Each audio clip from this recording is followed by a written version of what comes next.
हजुरहरू left साइडतिर लाग्नु भयो भने चाहिँ गोर्खा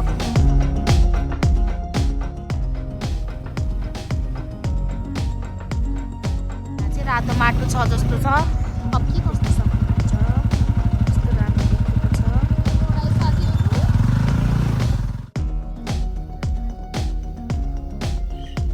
भएको छ हामीलाई चाहिँ जानको लागि पनि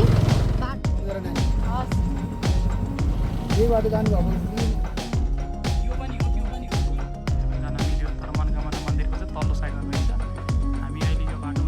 यो माथि देखेको घरहरू चाहिँ सिडी झऱ्यो होइन। म अब मन्दिरमा लाग्यौँ है। अब लगभग धेरै छैन, एक हो है। अब यो मन्दिरको बाँकी भिडियो चाहिँ म अर्को भागमा। हामीहरू चाहिँ आबु खैरेनी बजार आइसकेको छौँ। त आबु खैरेनी बजार देख्न सक्नुहुन्छ हजुरहरूले।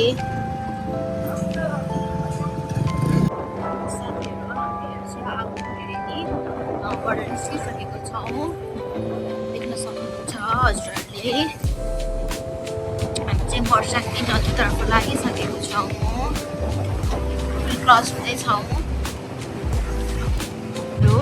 हामीहरू चाहिँ अहिले मनकामनातिर लाग्दैछौँ। हजुरहरू लेफ्ट साइडतिर लाग्नु भयो भने चाहिँ गोर्खा पुग्नु सक्नुहुन्छ होइन। 23 किलोमिटर छ हेर्नुहोस्। हामी लाग्यौँ राइट साइडतिर। अब हामी के कस्तो बाटो छ हजुरहरूलाई देखाउनेछु।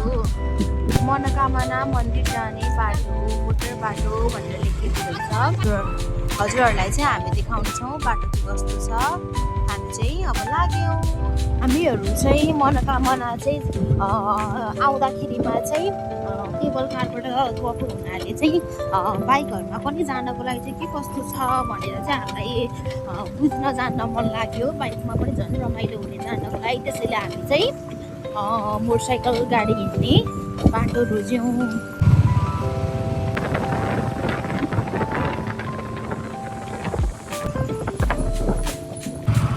साथीहरू हेर्नुहोस् त, हामी चाहिँ जाँदैछौँ।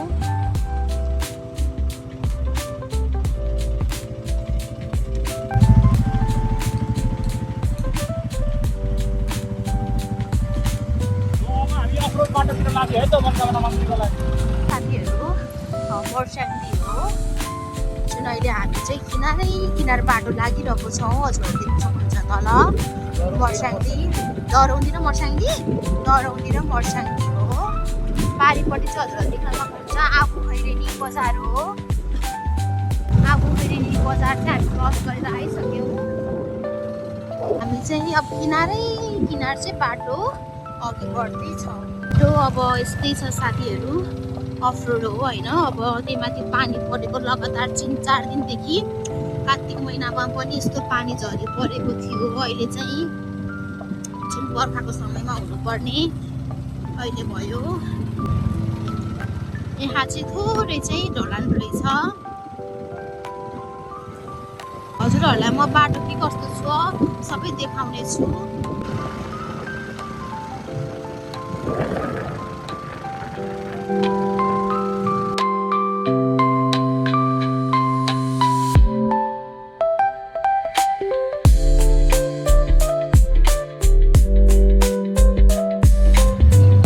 पहिरो जाने ठाउँहरू पनि रहेछ।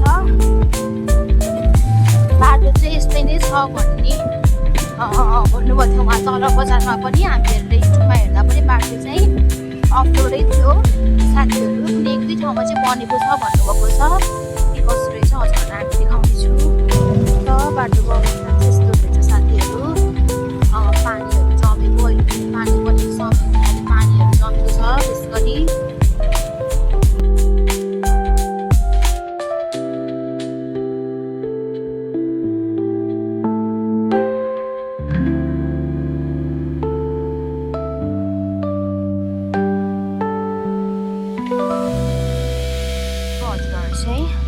जुन मैले अघि देखाएको भिडियोमा जुन मनोकामना लाग्नु भयो बाटो, त्यसपछि चाहिँ फेरि अगाडि आएर 2टा बाटो छुट्टिन्छ। हामीले चाहिँ लेफ्ट साइडको बाटो रोज्नुपर्ने हुन्छ।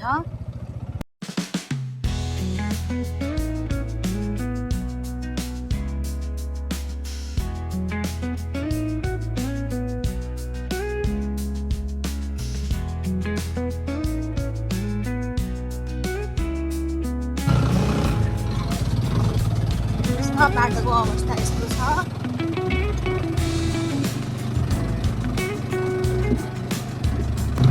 अलि सानो बाटो छ, कतै केही पहिरो जाने पनि ठाउँ छ, अलिक ध्यान दिएर हिँड्नुपर्छ। दुई ठाउँमा चाहिँ ढलान बाटो भेटियो अहिलेसम्म हामीले। अब अगाडि गएपछि के कस्तो हुन्छ म हजुरहरूलाई देखाउँछु। अब चाहिँ ढलान बाटो सकिएको छ, थोरै फेरि ढलान बाटो आइसक्यो।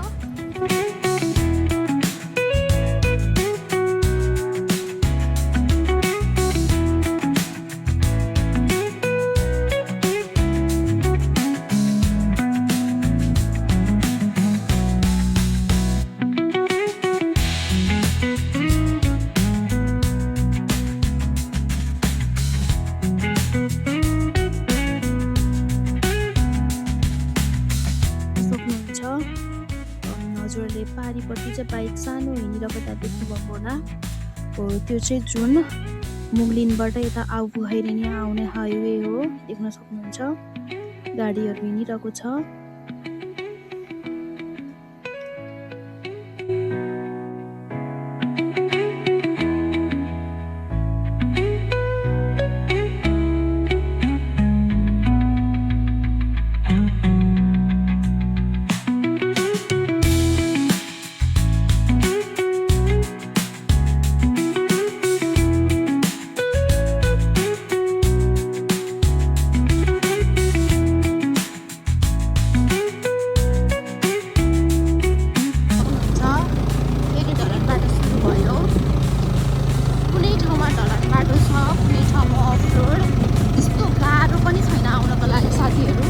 अहिले चाहिँ पानी परेको हुनाले चाहिँ अलि माटोहरू गिलो भएको, रातो माटोहरू भएको, पहिरोहरू गएको भएर चाहिँ अलिकति अप्ठ्यारो, केही न केही अप्ठ्यारो छ, तर त्यति धेरै पनि अप्ठ्यारो छैन।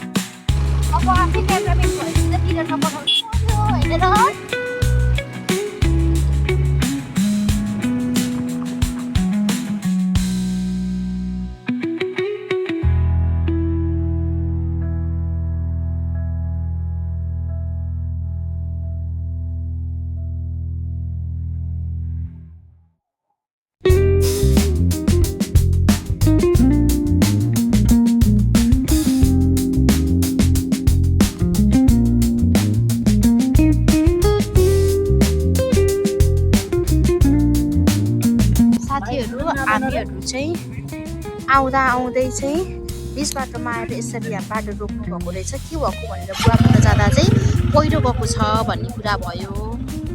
हामीहरू चाहिँ अर्को बाटो जाँदैछौँ। अब यहाँ चाहिँ रातो माटो छ जस्तो छ, अब के कस्तो हुन्छ म हजुरहरूलाई देखाउँछु। एकदमै चिप्लो माटो रहेछ। अब हेरौँ अब हाम्रो यात्रा अब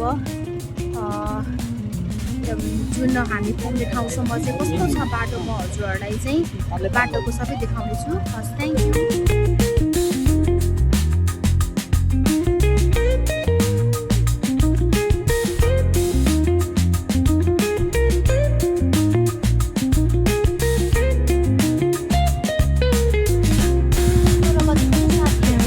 झरी परेको जस्तो 3-4 दिनदेखि लगातार पानी परेको थियो, बाटो यस्तो छ अहिले।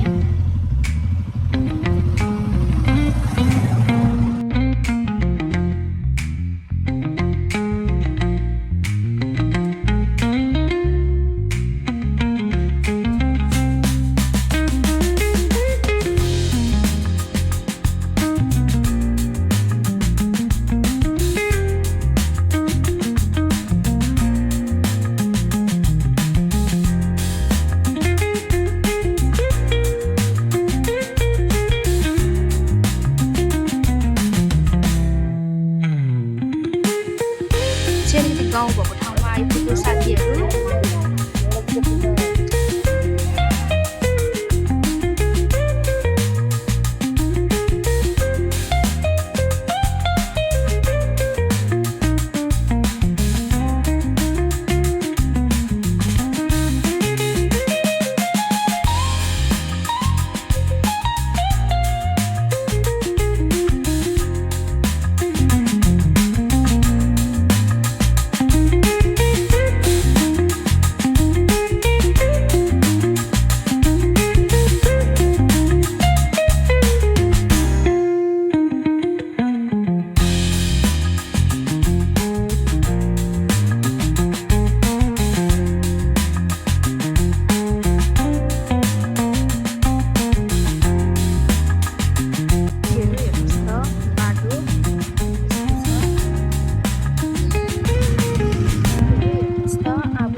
गाह्रो नै पर्छ दुईजना चाहिँ चढेर हिँड्नको लागि, किनभने अब हाम्रो त एउटा स्कुटर त खाली नै थियो नि त, रेड स्कुटर चाहिँ खाली नै थियो, सजिलो भयो।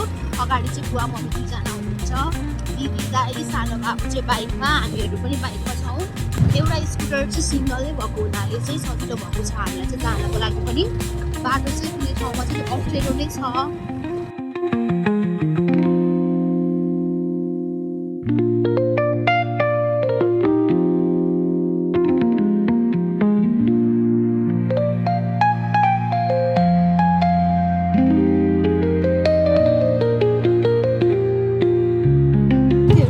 मलाई भिडियो बनाउनु नै एकदम गाह्रो भएको छ, चुच्चो चुच्चो ढुङ्गाहरू रहेछ। मोबाइल पनि एकदम हल्लिएको, बाइकमा पनि समातेर नै बस्नु पर्यो। ढुङ्गाहरू चाहिँ अलिक गाह्रो नै छ, हेर्नुहोस् त।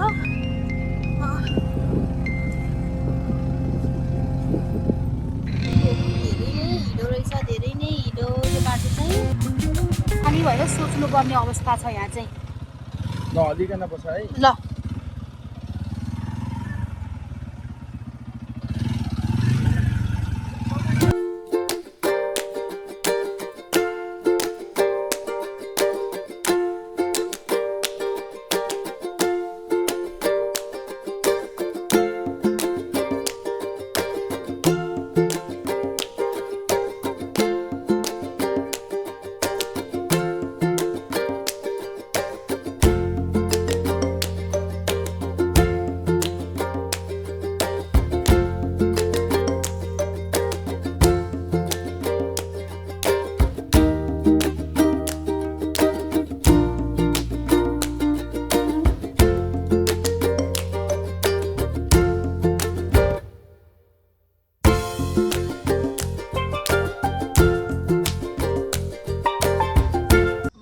अहिले चाहिँ हामी यो ठाडबारी भन्ने ठाउँमा आयौँ है।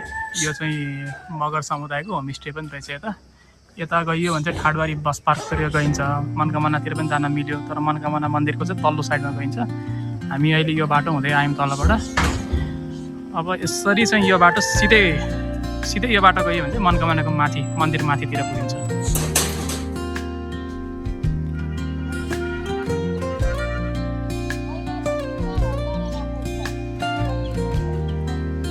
यो माथि देखेको घरहरू चाहिँ मनकामना मन्दिर छेउकै यो घरहरू, होटेलहरू भयो। यो माथि जुन देखेको छ नजिकै छ, यहाँबाट हिँडेर जान पनि सकिन्छ सिँढीबाट। हामी चाहिँ अहिले माथि आइपुग्यौँ है, अब नजिकै छ। अब हामी यो दाहिनेतिर गयौँ भने चाहिँ मनकामना मन्दिर पुगिन्छ। यो दाहिनेतिर पुरै ढलान गरेको बाटो गयो भने अब यसैको देब्रेतिर सिधै गइयो भने चाहिँ बक्रेश्वर मन्दिर जहाँ गइँदो रहेछ। यो बक्रेश्वर मन्दिर रहेछ माथि, त्यहाँ गइँदो रहेछ। अब यो दाहिनेबाट चाहिँ मनकामना मन्दिर जान पनि मिल्यो। फेरि मन्दिरको छेउ अलिकति माथि सिँढीबाट फेरि आबु खैरेनीको बाटो जान पनि मिल्छ है, अर्को बाटो पनि जान मिल्छ। त्यहाँ अर्को सर्टकट बाटो छ। अहिले हामी आएको बाटो चाहिँ केही त्यो बाटोभन्दा अलि लामो छ दूरीको हिसाबले चाहिँ। हामी यो बाटो हुँदै मनकामनाको माथितिर आइपुग्यौँ है। अब अहिले हामीले चाहिँ बाइक पार्किङ गरेर राखेका छौँ। अब यो सिँढी झरेर सिधै तल मन्दिरसम्म चाहिँ जान सकिन्छ। ल अब हामी मन्दिरको लागि सिँढी झऱ्यौँ होइन, म अब मन्दिर देखाउँछु। अब हामी मन्दिर आइपुग्न लाग्यौँ है। अब लगभग धेरै छैन, 1 मिनट तल। ल हामी मन्दिर आइपुग्यौँ है। अब यो मन्दिरको बाँकी भिडियो चाहिँ म अर्को भागमा देखाउँछु।